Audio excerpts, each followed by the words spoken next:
पहले तो नमस्कार आपको, आपके सभी चैनल्स को। ये इस देश का सबसे बड़ा दुर्भाग्य था।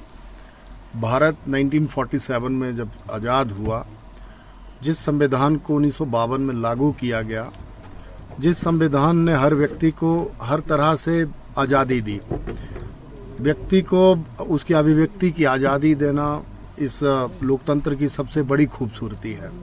हर व्यक्ति को हर तरह के अधिकार मिले हुए हैं। लेकिन ये जो 70 का दशक था, इस दशक में जिस तरह से उस टाइम की प्रधानमंत्री स्वर्गीय इंदिरा गांधी जी की सत्ता जो है वो हिलनी शुरू हुई, उनको जब जेपी मूवमेंट से बहुत बड़ी थ्रेट लगनी शुरू हुई तो उनको लगा कि मुझे ही सत्ता में बने रहना चाहिए।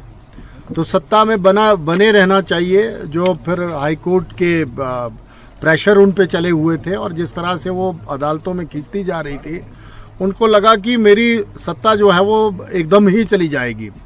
तो मुझे कुछ ऐसा करना चाहिए जिस तरह से अंग्रेज लोग करते थे कि रातों रात कई कानूनों को रद्द कर देते थे, कई कानून बना देते थे। ऐसा ही इंदिरा जी ने भी शुरू किया था। संविधान का 39वां, 40वां, 38वां इस तरह के संशोधन उन्होंने लगातार किए और जिनका अभिप्राय फिर ये निकला कि जब उनको अदालत ने 6 वर्षों के लिए जो है वो चुनाव ना लड़े, ऐसा उन पे आदेश थोपा गया, तो उनको लगा कि अब सत्ता जो है वो सदा के लिए कांग्रेस के हाथ से चली जाएगी, तो मैं अपने आप को ठीक कर लूं। तो उसके लिए उन्होंने ये 25 जून का दिन चुना और 1975 को जो है इस देश को आपातकाल में झोंका।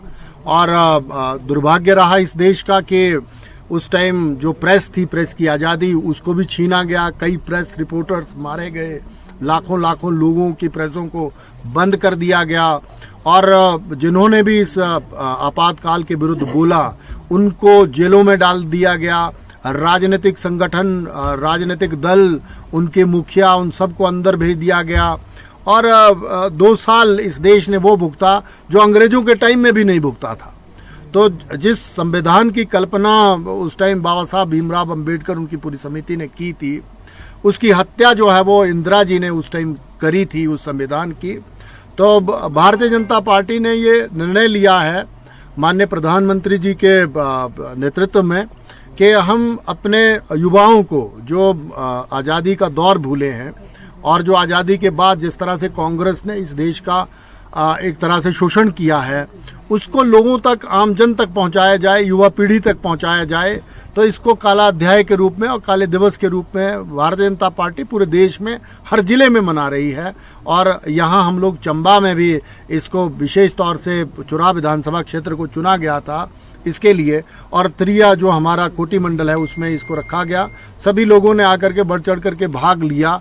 और मैं ये कहना चाहूँगा कि आज हम नई जनरेशनों को, जो भावी पीढ़ियाँ हैं, उनको ये बताना बहुत ज़रूरी है कि कांग्रेस जब भी शासन में आती है, उनका कुशासन, कुतंत्र और लोकतंत्र की हत्या किस तरह से हो सकती है, ये लोग बार बार करते हैं।